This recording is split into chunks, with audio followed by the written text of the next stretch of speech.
Conclusion, media వాళ్ళందరూ కలిసి ఈ కేసు గురించే మాట్లాడుతున్నా సరే కిల్లర్ చంపడం మానలేదు.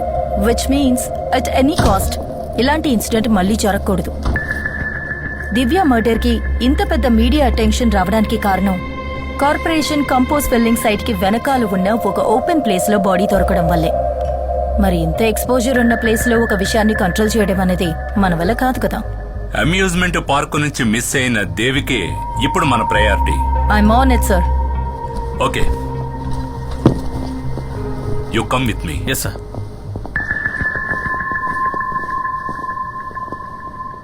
8 గంటలకి రావాలని స్పెసిఫిక్ గా చెప్పాను కదా. అది కాదు, అదెలా మేడం? మీరు చెప్పినట్టు ఆ కార్పొరేషన్ రీపుల్లింగ్ సైట్ కి వెనకాలే ఈ సైట్ లోనే ఈ బాడీ దొరికింది. బాడీని డంప్ చేయడానికి ఇంతకంటే పర్ఫెక్ట్ అయిన స్పాట్ ఆ కంపోజ్ బిట్ కదా. మరి కిల్లర్ ఎందుకు దాన్ని యూజ్ చేసుకోలేదు? బాడీ దొరికిన స్పాట్ ఆ కంపోజ్ బిట్ కి మధ్యలో ఉన్న ఒక కాంక్రీట్ వాల్ దగ్గర ఇంచుమించు 5 feet హైట్ ఉంటుంది, అవునా? అంటే సపోజ్ 5 feet హైట్ ఉన్న ఈ గోడకి అవతల వైపు దివ్య బాడీని పడేయడానికి ఫిజికల్లీ కిల్లర్ వల్ల కాలేదంటే ఇక్కడే థింక్ చేయాలి.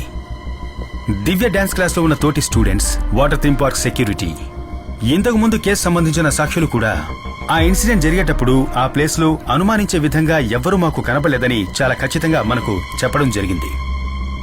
అయినా కిల్లర్ అనుకునేది చేశాడు. హౌ?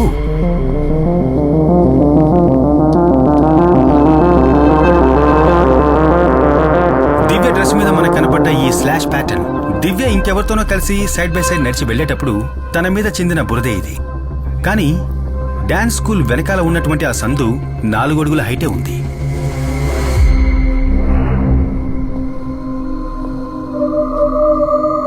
ఈ లెక్కన చూస్తే 4 అడుగులు మాత్రమే ఉన్న ఆ నేరో ప్యాసేజ్ లో నడవగలిగిన 5 అడుగుల హైట్ ఉన్న గోడకి అవతల వైపు బాడీని పడేయలేని పిల్లల మధ్యలో మనం గమనించని ఒక వ్యక్తే మనం వెతుకుతున్న హంతకుడు.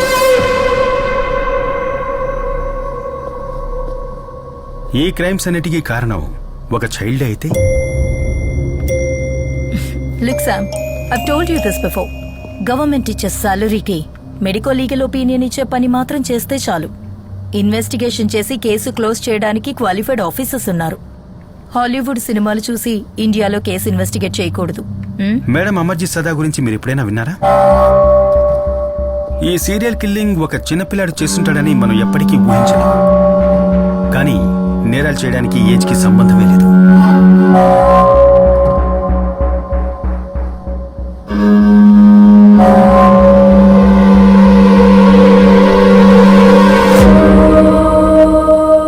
వీడే అమర్జిత్ సదా.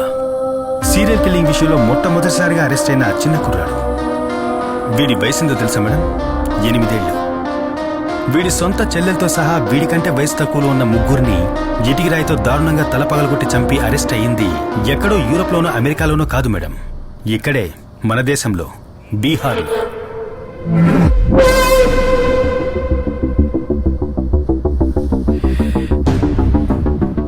వీడు మాత్రమే కాదు, మేరీ బెల్, రాబర్ట్ థామ్సన్ లాంటి 10-12 ఏళ్ల వయసున్న సీరియల్ కిల్లర్స్ లోకంలో ఎన్నో చోట్ల జైల్లో మగ్గిపోతున్నారు. దీనివల్ల చిన్నపిల్లలు కూడా క్రైమ్ చేయడానికి అర్హులే అని అర్థమవుతోంది. అందుకేగా మేడం మనకు ఒక జునైట్ system. Okay Sam, that's enough talking nonsense. నువ్వు ఊహించుకున్న వైల్డ్ థియరీ, నువ్వు నీ ఫ్యామిలీ వాళ్ళు చెప్పిన ఇలాంటి వైల్డ్ థియరీస్ ఇంతకు ముందు కూడా నేను విన్నాను.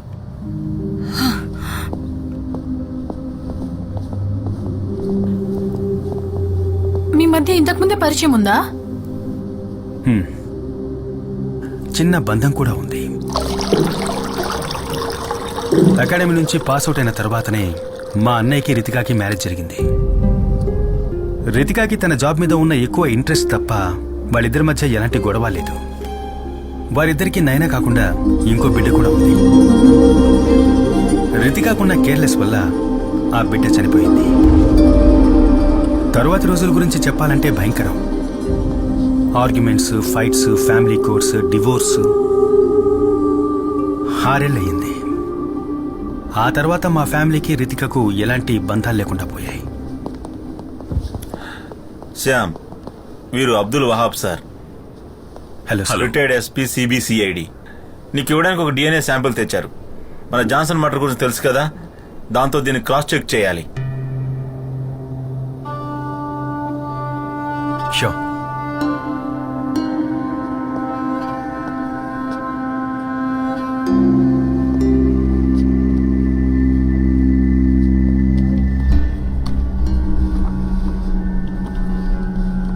సార్, ఇది ఎవరి DNA సార్?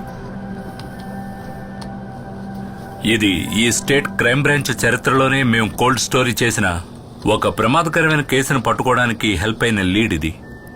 రితికాకి తన కెరీర్లో ఫస్ట్ కేసు ఇది.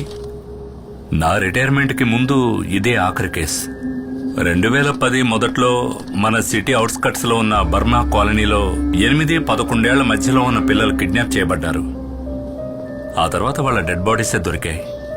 ఆ విక్టిమ్స్ బాడీ మీద ఉన్న గాయాలను చూసి కిల్లర్ మోడ్ ఆఫ్ ఆపరేషన్ అవన్నీ కలిపి ఆ కిల్లర్ తాలూకు విక్టిమ్ ప్యాటర్న్ మేము తయారు చేశాం.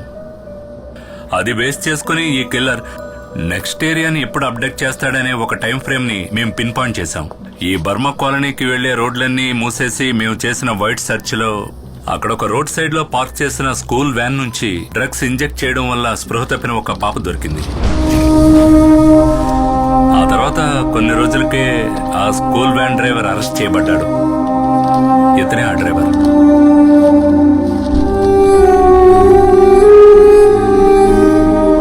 హుబైదా ఖాన్.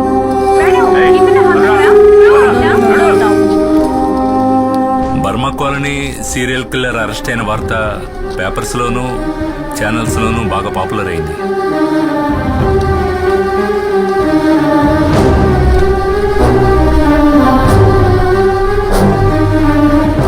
హుబైదా ఖాన్ అరెస్ట్ అయిన 2 నెలల తర్వాత మరో పాప కూడా చనిపోయింది. ఆ కిల్లర్ ఎవరో ఇంతవరకు కనిపెట్టలేకపోయాం. అదే మోడ్ ఆఫ్ సోప్రాండి, అదే విక్టిమ్ ప్యాటర్న్. పోలీసులకు మాత్రమే తెలిసిన పాత కిల్లింగ్స్ లో జరిగిన అన్ని మైన్యూట్ డీటెయిల్స్ తో సహా అన్ని అలాగే రిపీట్ అయ్యాయి. అన్నిటికీ మించి మాకు ఈ 5వ విక్టిమ్ గోళ్ల మధ్య ఒక బ్లడ్ శాంపిల్ దొరికింది. ఆ హంతకుడిది.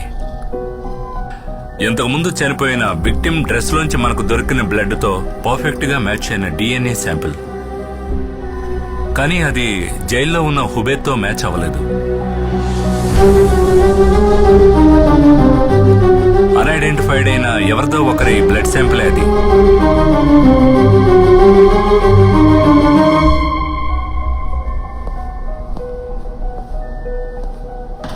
Okay madam. ఏంటి డ్యూటీ అదే లాస్ట్ అబ్డక్షన్. ఆ తర్వాత మళ్ళీ అలాంటిది జరగలేదు. But the message was loud and clear. మేము అరెస్ట్ చేసిన వాడు హంతకుడు కాదు. డిపార్ట్మెంట్కి అంతుపట్టని ఆ కిల్లర్ DNA ప్రొఫైల్ ఇప్పుడు నా దగ్గర ఉంది. I have run hundreds of DNA test. కానీ మన చట్టానికి ధర్మానికి బయట ఆ హంతకుడు ఇంకా బతికే ఉన్నాడు.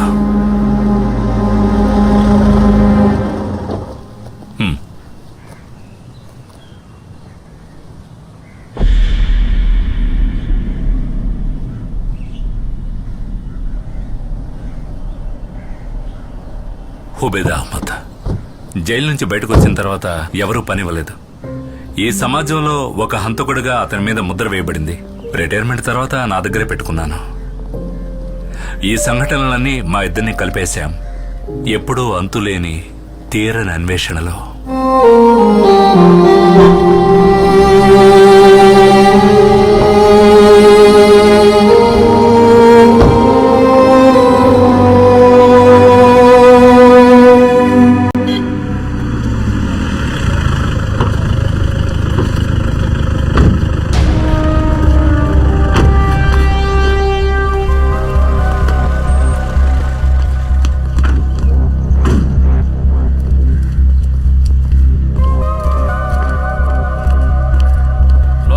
సంబంధించిన కార్యకర్త వీళ్ళ ఆపోజిట్ పార్టీ వాళ్ళు అక్కడ ఒక కర్ర పాతి దానికి జెండా ఎగరేశారు. ఎవరో లేని టైం చూసి దాన్ని చించడానికి పైకెక్కాడు. అప్పుడు ఇతను ఒక సంఘటన చూశాడు మేడం. వినోద్, నువ్వేం చూసావో మేడంతో చెప్పు.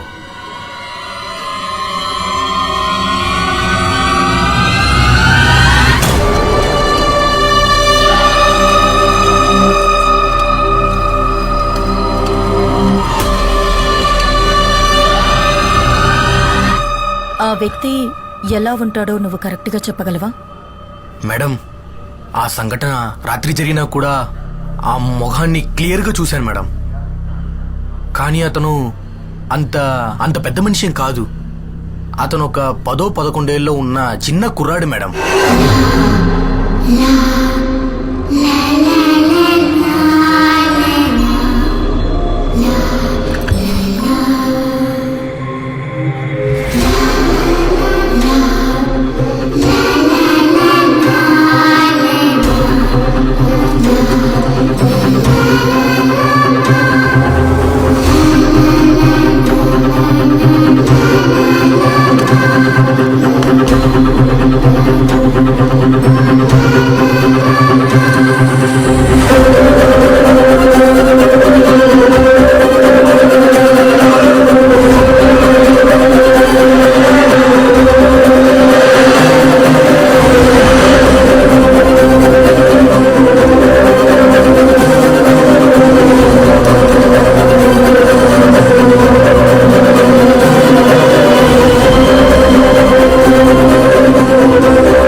ఎవరో పిల్లల ఫోటో తీసుకొచ్చి ఇతనే హంతరం చూపిస్తారా? ఏంటి మేడం ఇది? ఈ ఫోటోలో ఉన్న అబ్బాయిని మీరు ఎక్కడ చూసినా మా పోలీస్ హెల్ప్ లైన్ నంబర్ కి కాల్ చేయండి.